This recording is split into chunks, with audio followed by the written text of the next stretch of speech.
Great. Thank you. It really is a pleasure to be here. My heart is full with old friends, family that I will be calling out. This is very much a family affair. And baseball fans that will inherently understand what we're about to present in some way. So the presentation will be in a couple of parts. Gina and Josh are going to sort of bring us up to present day, and then I'm going to share with them for the first time what I have uncovered over the last couple of months in preparation for this event. So we played 2 glorious years in Bangor. The sun was always shining. And and then it sort of turned political. We only had a 2-year lease at the University of Maine. Tried to get a stadium built, couldn't do it. Ran out of gas. Literally had no place to play, and had to sell the team. But as Gina mentioned, we sort of came back around last December. And talking to Cassidy, I said, "We've got the rest of the stuff if you're interested." And she said, "Yes, we are." And so the archive could be delivered. And we heard about the symposium. I also sort of promised a legacy that I'm not sure where it was, and that was the quest that I began. Let me make him a little more real for you here.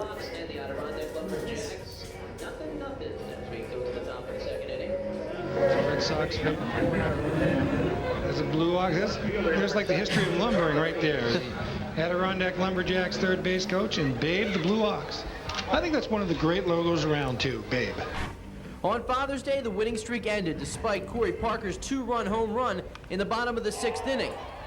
It didn't exactly help out starter R.J. Spang, but he settled down here. Maybe the Blue Ox can get back in it. Babe is racing this kid around the bases, and look, the kid has beat him again. Tag home, the catcher's coaching the kid to victory, defeating the Babe. That's a great mascot. Does a nice job. Classic minor league stuff. He just really became the face of what we were doing. And I have to say, for decades, the Blue Ox held this sort of energy for me. If you know, you know. This is my introduction to Heartbreak at age 9. My wife in the role of Tom Yawkey, politics notwithstanding. It just felt like a failure. And nobody asked me about it for 20 years. We literally sold the team and packed a truck and left town. And the players scattered. And I had no idea what had happened to it.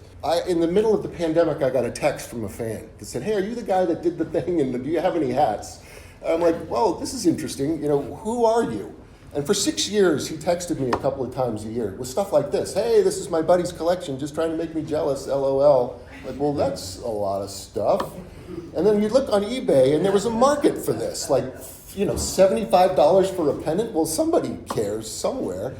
And Bill Swift would posted something about the 30th anniversary, and it got a lot of reactions, like, "Oh, remember the days."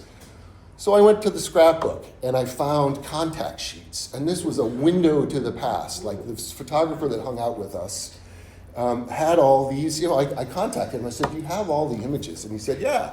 And he pulled them out and there was stuff like this. And I thought, well, okay, these kids must know, they must remember. How can we find them?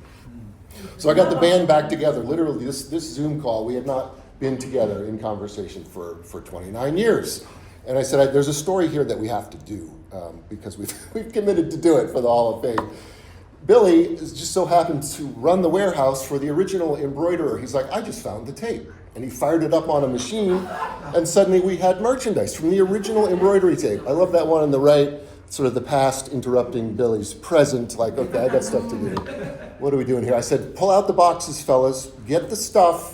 I'm gonna ask you, frankly, if it's okay to sort of pick some scabs and reimagine, re-envision what we did." And so it started this oral history project, basically, and I had an ulterior motive because we're building this conversation tool, sort of like a FaceTime, in conversation, using AI to uncover community storytelling. And I have to say, we all have these sort of linear memories, right? This chronological okay, I recall what happened, but we all have these very personal moments, those things that are seared in our brains, right? Baseball is very personal for all of us, and we had these magic moments. And one of mine at the ballpark was a father of maybe 40, or I guess a son of maybe 40, taking his father of maybe 70 to the bathroom. I just overheard this, "No, Dad, this way." And I'm like, oh, Dad, we have built the stage for these sorts of moments. And so this fan that had texted me, I'm like, "Well, tell me more." He said, "I was 10 and my grandfather would take me, and if I was good, I'd go to these local restaurants that were legendary." I said, "That's great." and we had a conversation, and I was sort of picking at that. I envisioned his perfect moment. It was my perfect moment, and with family. And he sort of stopped me in conversation and said, "Where did you get all the merch?" Turns out he was a rapper who just loved the logo and sort of remembered it as a youth, but had just been on this quest and even printed some 3D bling there on the right. I'm like, well, his memory is different than mine, but how cool. There was a formula for independent baseball at the time. You needed your local player, you needed your big name, Oil Can Boyd in the center, and your mascot. And Chad White was a University of Maine All-American. The media loved him.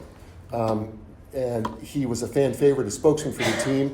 In conversation now, the only thing he kept was his gamer. He's like, I don't talk about my baseball playing career much.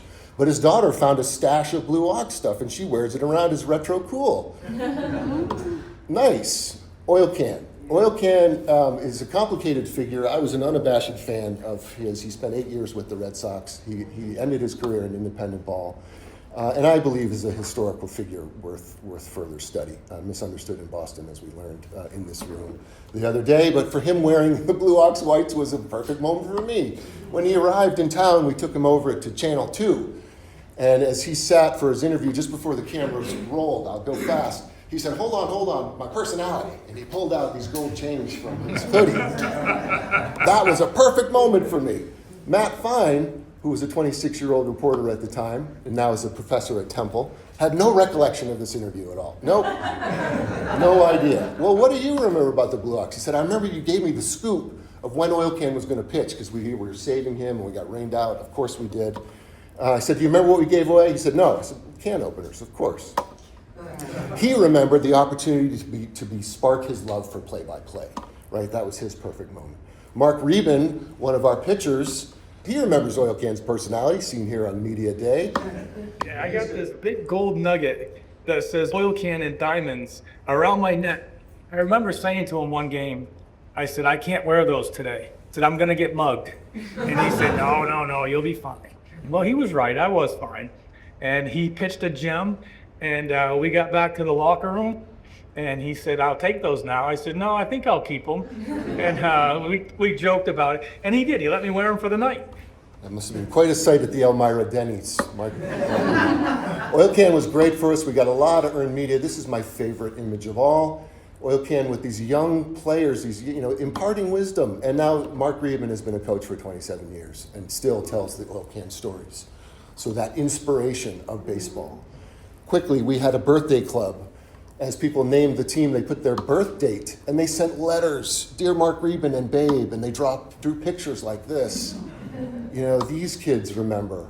Mark signed a logo ball. Just recently, he sells industrial windows, and a customer pulled a ball out and said, I was too shy to ask for your autograph 30 years ago. Will you sign this for me? This is last month.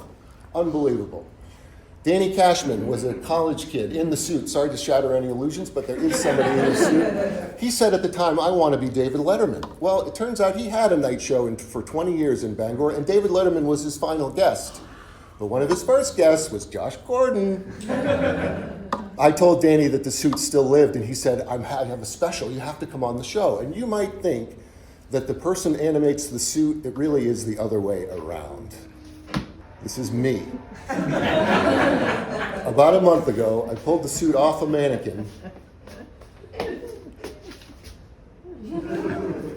For the first time in 29 years, please welcome Babe the Blue Ox.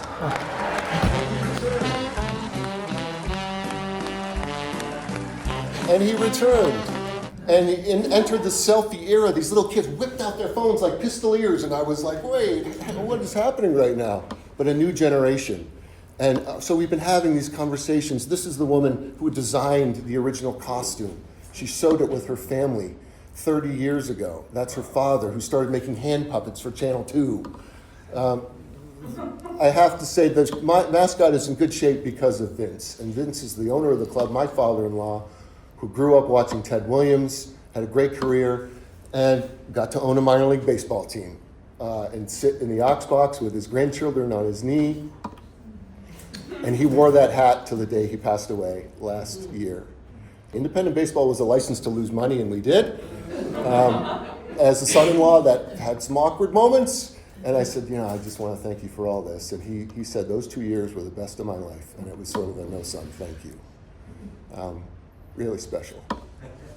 Lonnie Goldberg, Vice President of Player Personnel for the Royals. Beth Jarrett was the first female trainer in AAA. But where is Bingo, the ground round clown?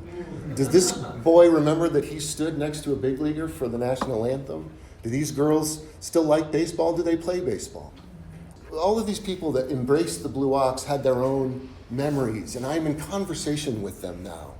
And I thought, the best way to do this is if we can let them know what we're doing and for them to bring us their memories. And I got a text just on Friday. Somebody had been watching the social media, and they said, I was in the stands that opening night, and I was 15 years old. I said, do you remember what we gave away? He said, yes, can openers. I had it in my room forever.